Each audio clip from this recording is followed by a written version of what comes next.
Damos la bienvenida a la doctora Milena Villarruel, quien nos acompaña desde Chile con su ponencia sobre el tratamiento de rabdomiosarcoma, etapificación, riesgos y enfoques COG y EPSSG. La doctora Villarruel es pediatra hemato-oncólogo infantil. Se desempeña como jefe de Centro de Responsabilidad de Oncología del Hospital de Niños Dr. Luis Calvo Mackenna en Santiago de Chile. Actualmente es presidenta del Grupo Latinoamericano de Oncología Pediátrica Gallup, investigador principal del protocolo sarcoma de Ewing metastásico y coordinador iniciativa de tumores raros.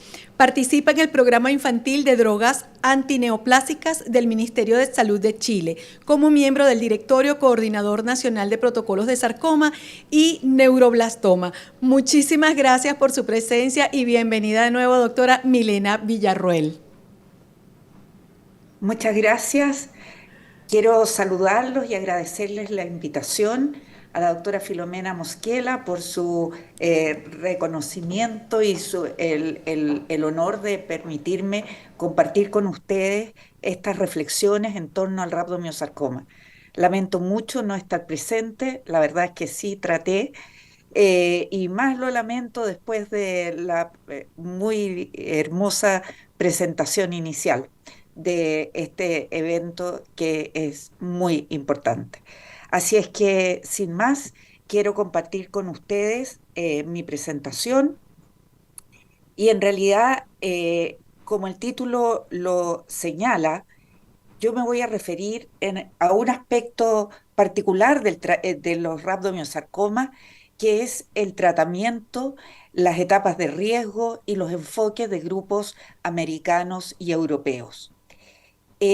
Esta presentación es bastante complementaria a la presentación de la doctora Gamboa y también se alinea mucho con lo que se habló inicialmente, en el sentido de que si bien muchas de estas cosas no están presentes en nuestra región, sí tenemos la posibilidad de aprender de este trabajo, de este camino recorrido por otros grupos colaborativos y poder empezar a incorporar un mejor tratamiento para nuestros niños.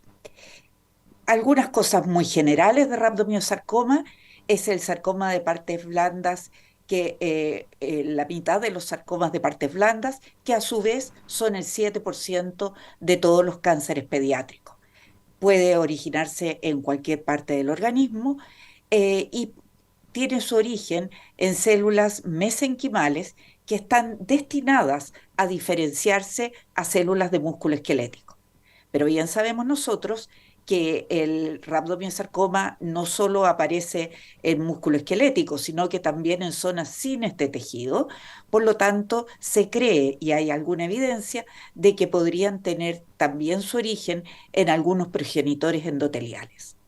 Si uno ve la incidencia del rabdomiosarcoma, ve que para el rabdomiosarcoma embrionario la incidencia es bimodal, habiendo un pic en las dos etapas de mayor desarrollo, que son la niñez temprana y la pubertad, y el rabdomiosarcoma alveolar se mantiene estable durante el tiempo.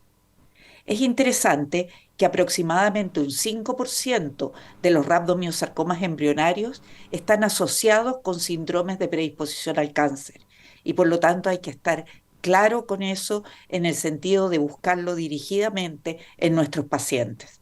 Los más comunes son linfraumeni, neurofibromatosis, Dicer-1, Costello, Noonan y Beckwith-Wiedemann. Hay 4 subtipos de rabdomiosarcoma desde el punto de vista histológico. Está el rabdomiosarcoma embrionario, que es el más frecuente. El rabdomiosarcoma embrionario está constituido por un tumor que tiene algunas células de diferenciación, con cierto grado de diferenciación rabdomioblástica, y se disponen en un patrón más o menos suelto, por así decirlo, no tan condensado y marcan para desmina, que es un marcador, ¿no es cierto?, de músculo, de diferenciación muscular, y para miogenina y mio D1, que son marcadores para diferenciación muscular y para músculo esquelético en particular. El rhabdomyosarcoma alveolar constituye un 20 o un 30% de los casos y el rhabdomyosarcoma alveolar recibe su nombre de la semejanza de la disposición de sus células a los alvéolos pulmonares. Tiene también una variante que es una variante sólida y desde el punto de vista de la inmunistoquímica, marca los tres mismos, expresa los tres mismos marcadores que el embrionario, pero tiene un patrón de miogenina que es muy característico, que es una marcación difusa que compromete aproximadamente el 100% de los núcleos. Aquí en el rhabdomyosarcoma embrionario encontramos también un subtipo especial que es el rhabdomyosarcoma botrioide. Con respecto a los otros tipos de rhabdomyosarcoma desde el punto de vista histológico, tenemos uno recientemente agregado a este grupo, que son los fusiformes esclerosantes. Estos están compuestos por células fusadas que se disponen en una verdadera sábana o bien en forma de cordones o nidos en la variante esclerosante. También marcan paradesmina, miogenina y MioD1, pero característicamente tienen una miogenina débil y un MioD1 muy intenso. La variante pleomórfica es en realidad de los adultos y está muy poco caracterizada en los niños. Desde el punto de vista genético, hay dos grupos claramente definidos en el rhabdomyosarcoma. Uno es el traslocación positivo o gen de fusión o expresión de gen de fusión PAX3, PAX7 con FOXO. Estos son dos genes de transcripción que al traslocarse en los cromosomas en los cuales están incluidos, generan unos patrones de fusión que son muy característicos y que se cree que comandan o guían de alguna manera el desarrollo neoplásico en el rhabdomyosarcoma. Tenemos que están presentes estas fusiones en el 80% de los rhabdomyosarcomas alveolares y el 73% de ellos expresa una translocación balanceada 213 o el gen de fusión PAX3 FOXO1. 23% tienen la fusión del FOXO1 con PAX7, que es una translocación 113, y el resto está en mucho menor proporción.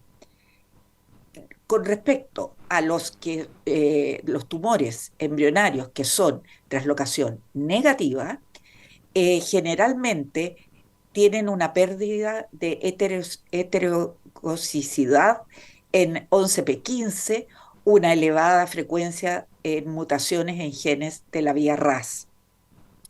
Los rhabdomyosarcomas de células fusiformes o esclerosantes tienen mutaciones en MioD1 también. Entonces, ustedes pueden ver aquí, a grandes rasgos, que los rhabdomyosarcomas con translocación positiva son básicamente tumores que tienen como base genética una translocación, valga la redundancia, y los translocación negativa, una mutación.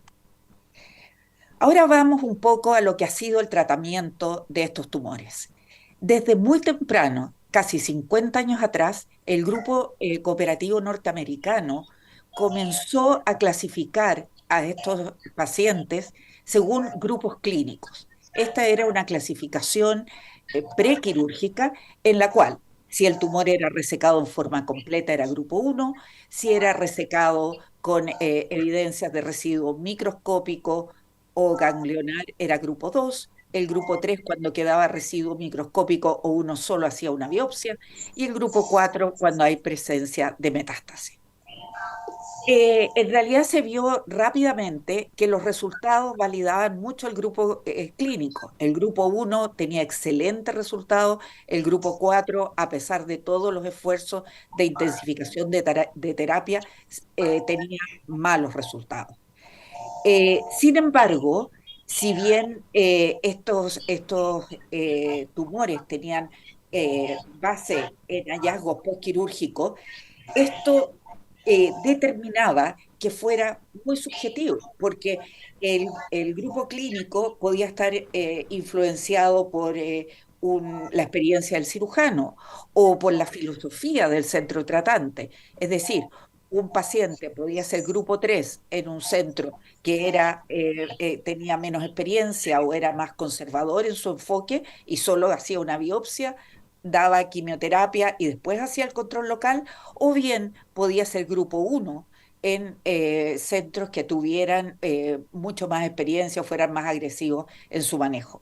Entonces, el pronóstico de estos pacientes estaba determinado más por el enfoque quirúrgico que por la agresividad biológica. Entonces se incorporó otro factor para determinar el pronóstico de estos pacientes, que es el estadio que se refiere a si el tumor primario está ubicado en un sitio favorable o desfavorable. En verde ustedes pueden ver los sitios que son considerados favorables, que son cabeza y cuello, no varameningio y órbita, y génito urinario, no vejiga, no próstata. Básicamente para testicular en varones y ginecológico o vaginal en niñitas. Los sitios desfavorables son todos los restantes: tronco, retroperitoneo, vejiga, próstata, parameningio y extremidades.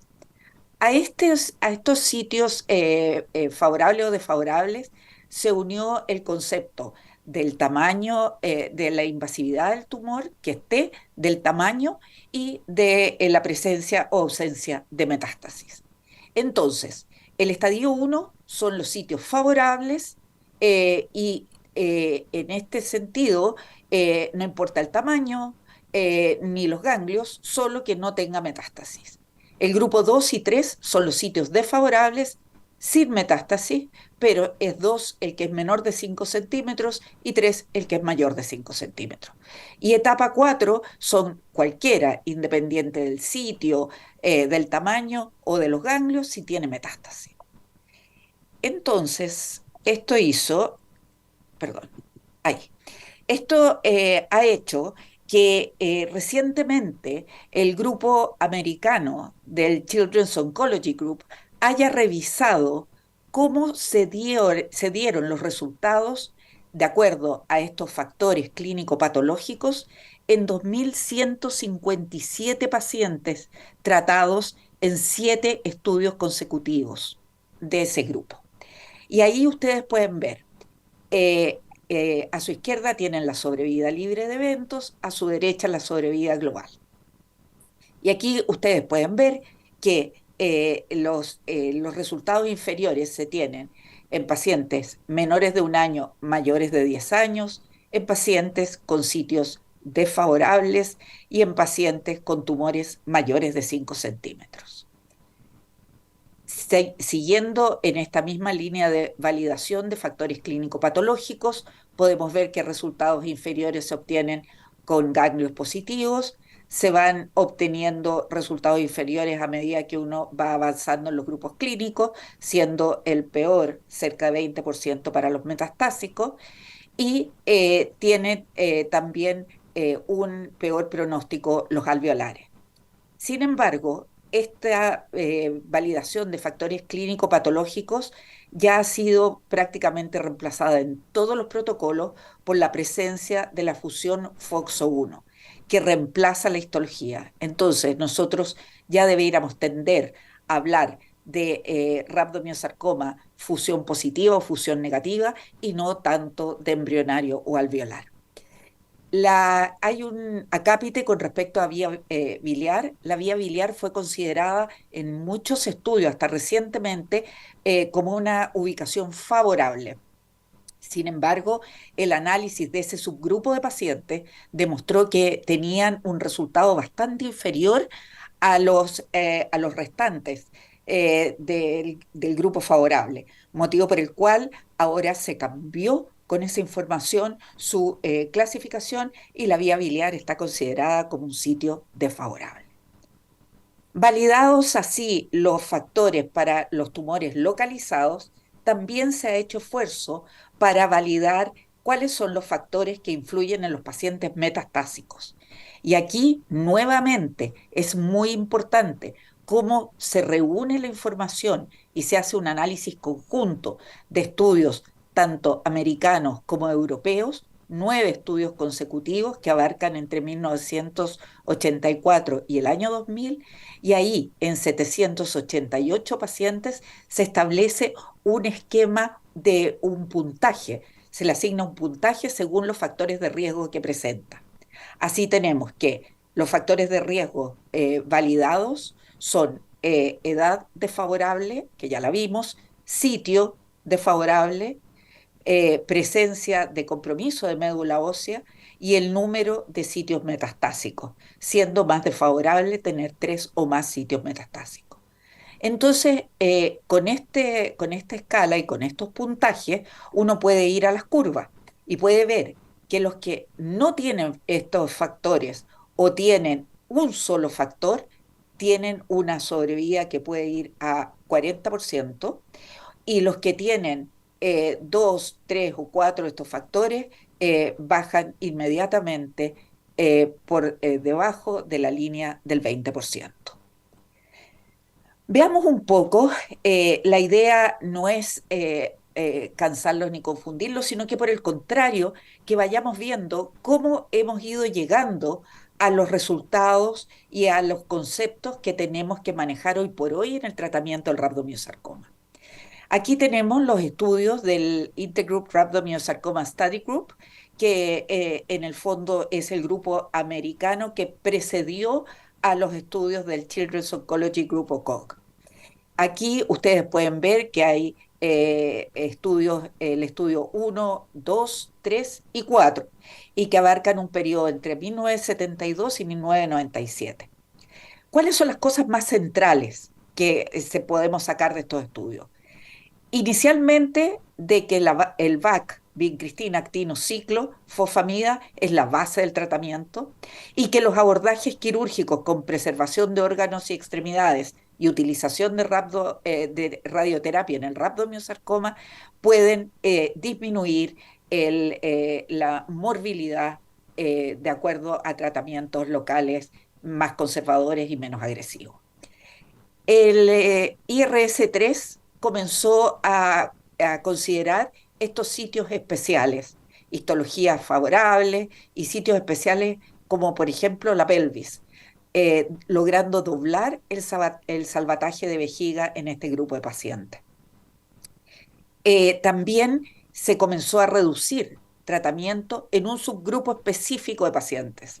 Se sacaron los alquilantes en los pacientes paratesticulares y en algunos pacientes de grupo 2, histología favorable, es decir, resecados con residuo microscópico, pero en histología favorable y sin otros factores de riesgo.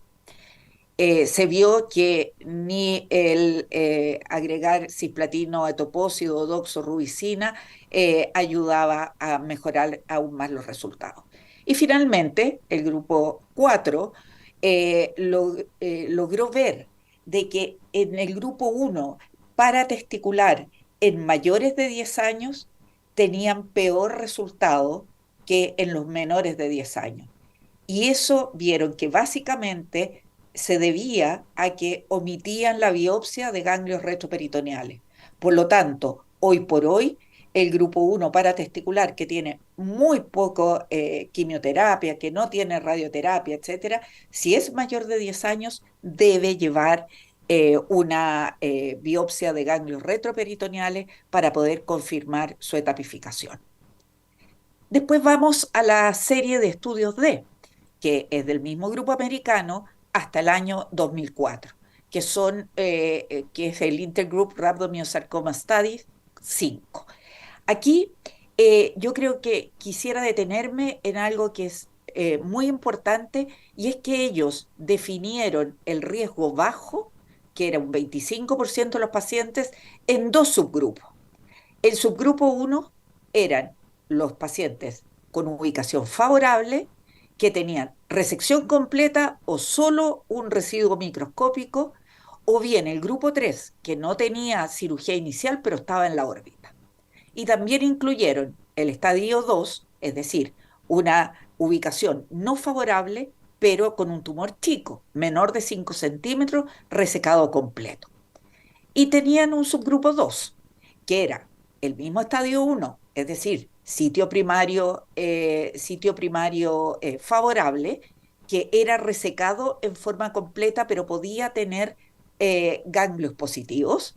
Y el grupo 3 que era solo biopsia, en lugares favorables, por ejemplo, ginecológico, pero que no tenían cirugía inicial, sino que solo biopsia. También incluían en este grupo al estadio 2, grupo 2, es decir, los tumores en sitios desfavorables pero pequeños, sin embargo, que tenían un residuo microscópico, y el estadio 3, es decir, tumores en lugares desfavorables pero mayores de 5 centímetros, que eran resecados en forma completa. Entonces, ¿qué es lo que vieron ellos? Vieron que los resultados del subgrupo 1 era excelente, sobre 90%, y que el resultado del subgrupo 2 también era muy bueno. Sin embargo, les llamó la atención a que ellos utilizaron dosis altas de ciclofosfamida. Para el riesgo intermedio, más o menos la mitad de los pacientes, ellos incorporaron al tratamiento de primera línea, randomizaron el VAC con ciclofosfamida de 2,2 gramos, con vincristina, topotecan y ciclofosfamida, y vieron que a 4 años el VAC seguía siendo superior a la incorporación con topotecan. Y en el riesgo alto, los pacientes seguían teniendo muy mal resultado, pero lo importante es que lo que ellos lograron fue comenzar a hacer lo que llaman estudios de ventana, es decir, en grupos de muy alto riesgo prueban nuevos agentes en primera línea y con tumores que están completamente intactos desde el punto de vista de la quimioterapia. Entonces pueden ver qué agentes pueden tener más respuesta que otros. Y finalmente llegamos a la última serie de estudios, que son los ARST, que comprenden hasta el año 2013, y en el cual nos volvemos a encontrar con este subgrupo 1 que vimos anteriormente, que mantiene sus excelentes resultados. Sin embargo, en el subgrupo 2, al disminuir la dosis de agentes alquilantes, la dosis de ciclofosfamida, que era 2,2 en el protocolo anterior y 1,2 en este, los pacientes comenzaron a comprometer su sobrevida libre de recaída y su sobrevida global también, en menor cantidad, pero también. Vieron que no exclusivamente, pero podía esto estar debido a una contribución de un grupo en el cual se trataba de ser especialmente conservador, que era en el rhabdomiosarcoma vaginal, en que se trataba de omitir completamente la radioterapia, incluso en pacientes que podían tener tumores residuales. Entonces, este subgrupo 2 hoy por hoy está incluido en el riesgo intermedio. El subgrupo 1 es el riesgo bajo del nuevo protocolo. Con respecto al riesgo intermedio, fue muy interesante que randomizaron VAC con vincristina, irinotecan y VAC. Es decir, perdón, VAC con ciclofosfamida 1,2 gramos y VAC, vincristina, irinotecan. Entonces vieron de que la sobrevida libre de recaída a 4 años era igual para ambos, y por lo tanto lograron disminuir la dosis de alquilante y tener un excelente resultado. Sin embargo, un poco más adelante y viendo un grupo específico que era el grupo 3 con tumores mayores de 5 centímetros, vieron que esta reducción en la dosis de ciclofosfamida sí determinó un porcentaje más alto de recaídas locales. Los últimos estudios del grupo americano para riesgo alto han probado el intervalo comprimido, que es esta estrategia que ustedes conocen muy bien del Ewing, incorporando drogas como doxorubicina, ifosfamida, toposio, etcétera. No han logrado ninguna mejoría de la sobrevida utilizando este esquema. Entonces, ¿en qué están en estos momentos el grupo norteamericano? Lo que tienen es diseñado un estudio con 4 grupos de riesgo se basa en el estatus de fusión, y el grupo de bajo riesgo tiene además, desde el punto de vista genético, hay que comprobar que tanto el CD4 como el MIC-N, perdón, hay que comprobar que tanto el MIO-D1 como el TP53 no tienen mutación. Y si aparece amplificación de CD4 o de NMIC, tienen que pasar a alto riesgo. Entonces, aquí tenemos factores genéticos, fusión y además estas mutaciones y amplificaciones específicas. Ahora, desde el punto de vista del rhabdomyosarcoma intermedio, porque el de bajo riesgo es muy parecido a lo que ya hemos conversado ampliamente. Con respecto al intermedio, es la primera vez que un estudio de rhabdomyosarcoma incorpora una terapia blanco, que es el temsirolimus, en primera línea. ¿Por qué es esto importante? Porque el temsirolimus es un inhibidor de mTOR que logra inhibir la vía del RAS, que es la vía frecuentemente activada en el rhabdomyosarcoma. Ellos vieron en estudios previos que tenían una buena tasa de respuesta y esto fue incorporado en primera línea. Además, se incorpora 24 semanas de mantención con ciclofosfamida oral diaria a dosis baja y vinorelbina semanal, que está basado en los resultados del protocolo europeo. Para el riesgo alto y ante los malos resultados que hemos visto anteriormente, agregan un nuevo agente, que es la vinorelbina, que ha sido muy estudiada en pacientes con recaídas, pacientes refractarios o pacientes muy tratados previamente, y han visto que especialmente en los rhabdomyosarcomas alveolares tiene una mejor tasa de respuesta. Así es que, en resumen, han logrado disminuir la duración de la terapia, han logrado mejorar el control quirúrgico local con menor morbilidad y mejores resultados, han logrado disminuir las dosis acumulativas de ciclofosfamida, como ustedes pueden ver en este esquema, y ninguno de los estudios norteamericanos randomizados ha demostrado diferencias en función del estudio. Es decir, no ha sido mejor el protocolo del año 2000 que el del 2006. Sin embargo, el resultado global del rhabdomyosarcoma ha mejorado en todos los pacientes de riesgo bajo, intermedio y no así en los de riesgo alto. Los grupos europeos han sido básicamente 4 los que han trabajado con rhabdomyosarcoma, y estos han sido el grupo de la CIOP, el grupo alemán, que también incorpora a Suiza, Austria, Suecia, Polonia y Finlandia, y el grupo italiano. Recientemente, la unión del grupo CIOP y el grupo italiano ha conformado el Grupo Europeo de Estudio del Sarcoma de Tejidos Blandos Pediátricos, el EPSSG, que ha publicado interesantísimos resultados que han estado guiando nuevos cambios en el tratamiento del rhabdomyosarcoma. Si bien hay muchas cosas comunes, yo se los voy a mostrar muy brevemente en los grupos europeos, hay algunos enfoques diferentes. Y el grupo europeo está muy, muy enfocado en minimizar la agresividad del tratamiento local y de las secuelas tardías.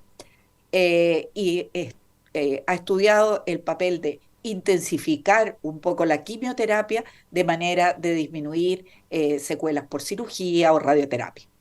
También utilizan los mismos factores que el grupo americano, pero ellos dan más, no más valor, sino que utilizan para pasar a alto riesgo el compromiso ganglionar. y tienen 4 grupos: riesgo bajo, estándar, alto y de riesgo muy alto. Aquí hay una palabra y una alerta, en el sentido que cuando uno compara resultados entre ambos grupos, si bien parecen muy similares, hay algunas diferencias que puede hacer que uno tome con precaución las similitudes o las diferencias entre ambos. A lo largo de los años han habido mejorías en los protocolos europeos que están basados en 3 grandes líneas, que son las que ustedes ven en la parte superior en amarillo. Primero, han reducido de forma progresiva la agresividad del tratamiento sin afectar sus resultados. Han incorporado ifosfamida, vincristina, actinomicina como base de su tratamiento, así como el VAC ha sido de los norteamericanos, y han tratado de intensificar el tratamiento para los pacientes de alto riesgo. Entonces, aquí yo quisiera mostrarles cómo el grupo alemán ha ido progresivamente disminuyendo la intensidad de su tratamiento, ha logrado reducir la duración del tratamiento y la dosis de alquilante hasta de un 25 o un 60%, dependiendo del grupo. Ha logrado sacarlo completamente en los grupos de bajo riesgo, y ellos que utilizaron antraciclinas las sacaron del riesgo estándar. Hay un estudio bien interesante que utilizó radioterapia hiperfraccionada, que no se ha utilizado, no demostró ser en ese momento tanto más beneficioso, pero que nuevamente ha estado siendo revisitada por algunos grupos. Con respecto a los rhabdomyosarcomas en CIOP, también han ido a la reducción de la quimioterapia, pero han tratado también de reducir o evitar radioterapia en rhabdomyosarcoma embrionario orbitario, pero por supuesto no en parameningio. Sin embargo, en los parameningios también han tenido una disminución de intensidad de tratamiento, en el sentido de evitar la radioterapia de cráneo completa, sino que solo localizarla en los parameningios. Y ellos han visto que adicionar epirubicina, carboplatino, etopósito no mejora los resultados. Finalmente, el grupo que era el grupo italiano y que después pasó al grupo europeo, también pudo demostrar que la actinomicina D se podía colocar en una dosis, no necesitaba ponerse en 5 días, y también logró omitir radioterapia, digamos, tratar pacientes 22 semanas sin alquilante, y no omitir radioterapia en tumores completamente resecados, siempre y cuando esta resección fuera después de la quimioterapia. El grupo europeo más recientemente publicó su estudio rhabdomyosarcoma del 2005, y hay aspectos muy interesantes. Esto es rhabdomyosarcoma localizado, y ellos tuvieron 2 randomizaciones. La primera es adición de doxorubicina. Entonces utilizaban IVA, ifosfamida vincristina actino, con o sin doxorubicina. No hay mejoría en los resultados y solo mayor toxicidad. Así es que ya no se utiliza. Y lo interesante es que ellos utilizaron una mantención con vinorelvina y dosis orales bajas diarias de ciclofosfamida, lo que mejoró la sobrevida global en pacientes no metastásicos con alto riesgo de recaída, que estaban en remisión completa al final de la quimioterapia estándar. Es decir, los pacientes con alto riesgo de recaída se trataban en forma completa, y si el tratamiento era completo y la remisión era completa al final del tratamiento, pasaban a esta mantención. Y fue significativo la mejoría para los pacientes de este subgrupo de alto riesgo de recaída con mantención. Así es que también el grupo europeo está recientemente completando su primer estudio randomizado en pacientes en recaída, Los de la parte superior del diapositivo son localizados, estos son en recaída, y en este grupo ellos demostraron que el régimen BIT, vincristina, irinotecan y temozolomida, lograba una sobrevida libre de progresión significativamente mejor que si se utilizaba solamente vincristina e irinotecan. Para los pacientes de alto riesgo han tratado de utilizar bevacizumab, quimioterapia de dosis altas con trasplante autólogo, y no han tenido ninguna mejoría. Habría un posible beneficio agregando una terapia oral de mantenimiento que ha hecho el grupo alemán con trofosfamida, hidarubicina y etopósido en pacientes con rhabdomyosarcoma metastásico. Esto está en evaluación. Así es que con esto, el nuevo estudio global para niños y adultos con rhabdomyosarcoma inicial va a ser un estudio bastante ambicioso en el cual van a haber varias ramas, varias etapas y se van a incluir las recaídas. Ellos pretenden evaluar nuevos agentes, evaluar y reevaluar la duración de la terapia de mantenimiento, eh, van a reevaluar el rol de la radioterapia para mejorar el control local en aquellos en los cuales disminuyeron mucho y no tuvieron tan buen resultado. La estratificación del riesgo, por supuesto, mediante la presencia o no de la fusión, y van a además utilizar un biomarcador pronóstico en base a la respuesta con PET. Así es que, ¿qué se ha aprendido de los últimos 50 años a ambos lados del Atlántico? Los grupos cooperativos europeos y americanos han refinado su estratificación de riesgo para los pacientes metastásicos y los no metastásicos. Así es que hoy por hoy la edad, el estadio, el sitio primario y el estado de los ganglios linfáticos es importante para poder establecer el riesgo de un paciente con rhabdomyosarcoma. Eh, Además de esto, se ha agregado el último tiempo el estado de fusión que está evaluándose en todos los protocolos COG y europeos. El reconocimiento que los grupos de bajo riesgo pueden curarse con una terapia mínima, solamente con vincristina, actinomicina, ha sido fundamental para disminuir los efectos tardíos. La sustitución de la mitad de los ciclos VAC por vincristina e irinotecan no comprometió el resultado en el COG, salvo ese grupo que es muy específico en el cual se hizo una reconsideración. Pero en general se ha podido disminuir mucho la dosis de alquilante y disminuir así los efectos tardíos. Así que reconocer el grupo de alto riesgo es importante, pero reconocer el grupo de bajo riesgo y con excelentes resultados que pueda curarse con terapia mínima ha sido fundamental para evitar las secuelas.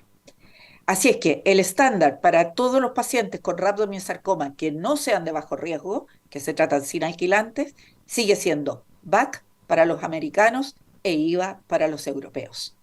Se sigue evaluando el papel de la quimioterapia mantenimiento. Los dos estudios tienen, tanto europeos como americanos, un mantenimiento en sus líneas actuales.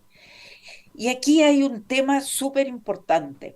Ha habido a lo largo del tiempo una diferencia filosófica entre los estudios europeos y los norteamericanos, que es la evaluación de la carga total de tratamiento. Los europeos han apuntado a disminuir la exposición del control local agresivo, por ejemplo, en los pacientes con órbita. Y con esto han logrado, o sea, por ejemplo, no utilizar radioterapia en pacientes con rhabdomyosarcoma orbitario. Han logrado que la mitad de esos pacientes cure sin tener que haber sido sometido a altas dosis de alquilante, ni tampoco a cirugías o radioterapias que puedan ser con una morbilidad muy aumentada. Sin embargo, ellos se las han jugado a expensas de unas tasas generales de recidiva local más elevadas. Es decir, uno entra al 50-50. Los pacientes todos tienen una sobrevida global excelente. Y ellos han dicho, bueno, si tiene 50% de posibilidades de mejorar sin una terapia tan agresiva, juguémonos a eso, porque si recae, podemos rescatarlo.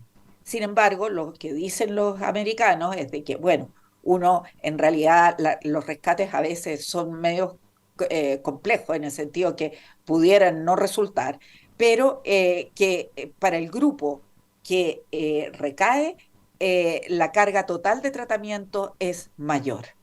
Así es que ahí está la mirada. Mientras tanto, tratamos desesperadamente de ir reconociendo subgrupos con genéticas que nos permitan saber cuáles van a ser los que se van a mejorar con mínimo tratamiento. El mayor reto sigue estando en los pacientes metastásicos y como ustedes pueden ver, ha habido mucha colaboración internacional para mirar los resultados, para analizarlos y para mejorar las estrategias terapéuticas. Hay una iniciativa de la Universidad de Chicago, que es el Pediatric Cancer Data Commons, que está reuniendo de prácticamente todos los cánceres pediátricos, pero en particular de sarcomas de partes blandas, los datos de los pacientes incluidos en protocolos americanos, europeos, australianos, etcétera. Y con eso se hace un gran banco de datos que permite ir a hacer miradas como las que yo les mostré de la validación de factores clínico-patológicos o bien, por ejemplo, en el futuro, de las características de los pacientes desde el punto de vista genético o de respuesta al mantenimiento. ¿Qué podemos aprender nosotros? Que para tratar los rhabdomyosarcomas necesitamos un equipo multidisciplinario con cirujanos y radioterapeutas entrenados, que necesitamos trabajar en forma protocolizada, como lo han hecho ellos, optimizar el control local, minimizar las secuelas de tratamiento. Necesitamos registrar y revisar nuestros resultados para poder incorporar estos resultados en los estudios prospectivos. Nos podemos guiar por los resultados europeos y americanos. No hay que hacer el trabajo dos veces, pero tenemos condiciones únicas en Latinoamérica que hace que nosotros debamos validar nuestros propios resultados. Por último, la colaboración regional es básica y eso es lo que estamos tratando a través de iniciativas como las que mostró Jessica, como AOPCA, como Gallup, de tal forma de que podamos también, junto a la colaboración internacional, lograr definir el mejor tratamiento para este complejo grupo de pacientes. Muchas gracias.